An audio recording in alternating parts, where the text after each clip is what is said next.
शहाबुद्दीन की बेटी की शादी का मटन कोरमा खाकर अगर माननीय तेजस्वी यादव जी अघा गए हो तो निवेदन है कि थोड़ा बिहार की जनता की तरफ निगाह घुमा ले। बिहार में लोग नीतीश कुमार की जहरीली शराब पी करके मर रहे हैं और बिहार का विपक्ष कहीं मटन कोरमा खा रहा है तो कहीं अपने घर में पार्टी पार्टी खेल रहा है।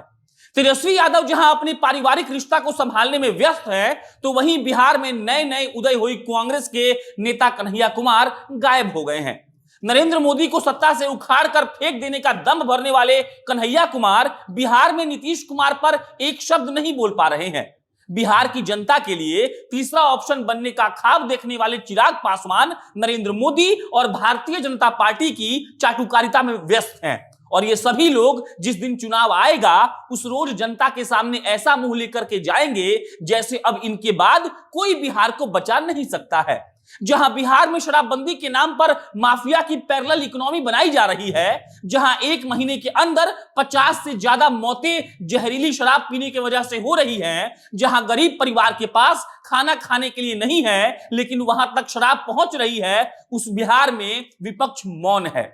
बात बात पर धरना दे देने वाले कन्हैया कुमार आजकल इसी कमरे में बैठ करके सत्ता से बाहर रहने का मौज महसूस कर रहे हैं। तेजस्वी यादव सोशल मीडिया पर लिख लिखकर बिहार में सत्ता परिवर्तन की बाट जो रहे हैं और चिराग पासवान जैसा चुप विपक्षी नेता संभवतः बिहार ने आज तक नहीं देखा होगा। युवा जोश होश में नजर नहीं आ रहा है। नीतीश कुमार 7 घंटे समीक्षा बैठक के नाम पर तमाशा करते हैं और बोलने के लिए तेजस्वी यादव के पास 40 शब्द के एक ट्वीट से ज्यादा कुछ नहीं है। अगर असल में तेजस्वी यादव, कन्हैया कुमार, चिराग पासवान समेत तमाम विपक्षी नेता अपने आप को बिहार की जनता का प्रतिनिधि मानते हैं और ये मानते हैं कि वो वर्तमान की नीतीश कुमार सरकार से बेहतर काम कर सकते हैं और वर्तमान की नीतीश कुमार सरकार जिस तरीके से मनमानी रवैया अपना रही है उससे बेहतर काम करके जनता के हित में काम कर सकते हैं, तो क्यों नहीं मुख्यमंत्री कार्यालय के बाहर जनता के साथ वो लोग धरना पर बैठते हैं? क्या वो डरते हैं कि उनका सफेद कुर्ता गंदा हो जाएगा,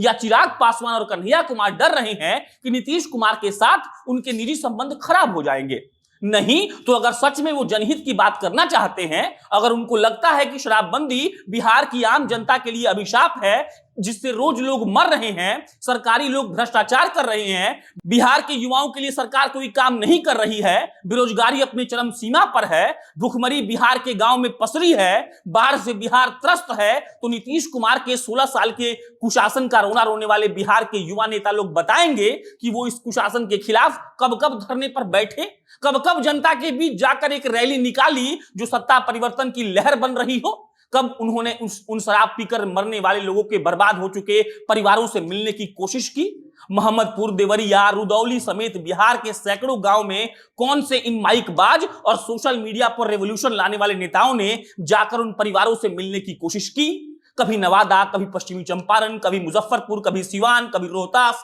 इसके समेत बिहार का कोई भी इलाका जहरीली शराब से अछूता नहीं है। लेकिन चुनाव के वक्त में पूरे बिहार की खाक छान जाने वाले ये नेता शराब से मरने वाले और उससे बर्बाद होने वाले लोगों के घर वालों से मिलने नहीं जा पाते हैं। सोशल मीडिया पर दिहाड़ी मजदूरी करने वाला, ऑटो चलाने वाला आदमी नहीं देखता है कि आपने सरकार पर कौन सा बड़ा हमला किया और कौन सी चुनौती दे दी। वो आदमी ट्विटर पर जाकर के नहीं देखता है कि आपने कौन सा ट्रेंड चलवा करके किसकी सरकार गिरा दी और किस नेता का घेराव करके उसको एक्सपोज कर दिया। उसको मतलब इतनी सी बात से है कि जब वो सड़क पर जा रहा है तो अगर उसको कोई सत्ता समर्थित माफिया तंग करने आए तो आप उसके लिए खड़े रहें। उस गरीब परिवार को इतनी सी चीज से मतलब है कि उसके घर का मुखिया शराब पी करके नाले में ना पड़ा रहे और अगर शराब पिए तो वो मर ना जाए। उस गरीब लड़की को इतनी सी बात से मतलब है कि जब वो शाम को चूल्हा जलाने के लिए लकड़ी तोड़ने जाए तो उसके साथ कोई जोर जबरदस्ती करके उसकी इज्जत ना लूट ले। एक बच्चों को इतनी सी चीज से मतलब है कि उसके स्कूल में गेहूं के बोरे ना रखे जाए,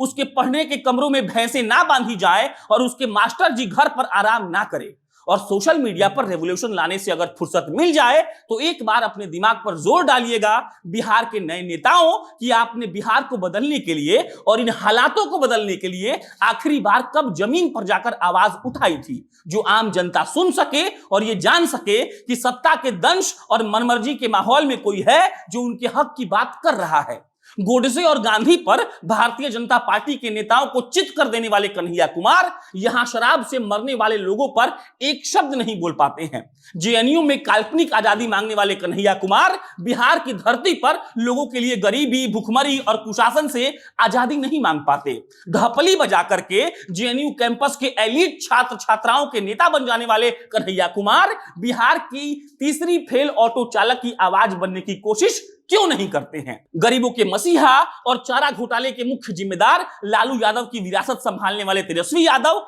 और तेज प्रताप यादव कब गरीबों के हक की बात करते हैं? तेजस्वी यादव ट्विटर पर ट्वीट खेलते हैं, शहाबुद्दीन के यहां जाकर मटन कोरमा चखते हैं, जब बिहार की राजनीति से उब जाते हैं तो दिल्ली जाकर पिताजी का पैर दबाने लगते हैं, और उससे भी ज्यादा अगर हो जाता है तो पार्टी के अंदर बिहार को तेजस्वी कैसे बनाया जाए इस पर पीपीटी प्रेजेंटेशन देने लगते हैं। और लालू के दूसरे लाल तेज प्रताप यादव की बात करना महापाप है, क्योंकि तेज प्रताप यादव जी गलती से बिहार में 21वीं सदी और कलयुग में पैदा हो गए हैं। उनको सतयुग के किसी काल में किसी राजर्षि के यहां पैदा होना था, जहां वो अपने अनुयायियों को ज्ञान बांट सके, क्योंकि बिहार के पूर्व स्वास्थ्य मंत्री तेज प्रताप यादव को पूरे बिहार का स्वास्थ्य व्यवस्था बिगड़ चुका है, और इस बात से उनको कोई फर्क नहीं पड़ता है कि बिहार के अस्पताल के बेड पर कुत्ते बिल्ली सो रहे हैं। एक मरीज का पैर कुत्ता लेकर भाग रहा है, जब पत्रकार उसको दिखाने की कोशिश करते हैं तो वहां के सुरक्षाकर्मी या भाड़े के गुंडे उसको पीट रहे हैं, उस पर हमला कर रहे हैं।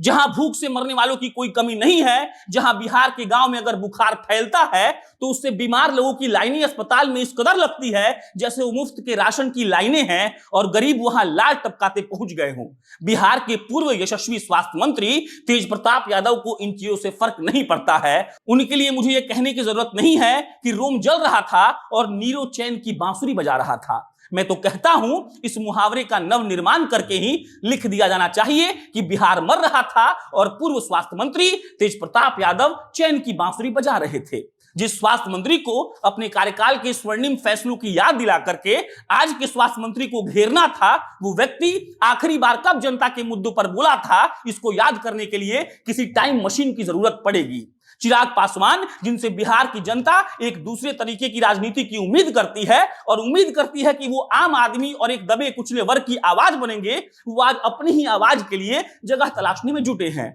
और इन सब कवायदों में बिहार और बिहार की जनता, बिहार की समस्याएं कहीं बहुत पीछे छूट गई हैं, जिनको देखने वाले बिहार में कोई भी नहीं है, कोई नेता नहीं। आप सभी से अपील है कि इन चेहरों और इन नामों को ढंग से याद रख लीजिए, और जब भी ये हाथ जोड़कर और अपनी पीआर टीम के द्वारा रटाए गए चुनावी वादों और बड़े बड़े लोगों के कोट आपके बीच बोले तो उनसे पूछिएगा कि जब शराब से बिहार मर रहा था तो आप कहां थे? जब अस्पताल के बेडों पर बिहार मर रहा था तो आप कहां थे? कहां थे आप जब बाढ़ से बिहार डूबा हुआ था? कहां थे आप जब गुंडे सड़कों पर कत्लेआम मचा रहे थे? कहां थे आप जब वहशी दरिंदे घर से निकली एक लड़की की इज्जत लूट रहे थे? कहां थे आप? और इन सारे सवालों को कागज पर लिख कर रख लीजिए और अपने दरवाजों पर चिपका लीजिए, और जब ये आपसे वोट मांगने अगले चुनाव में आएंगे तो पूछिएगा विपक्ष के इन सारे दलाल नेताओं से कि आप उस वक्त कहां थे जब बिहार बर्बाद हो रहा था। धन्यवाद।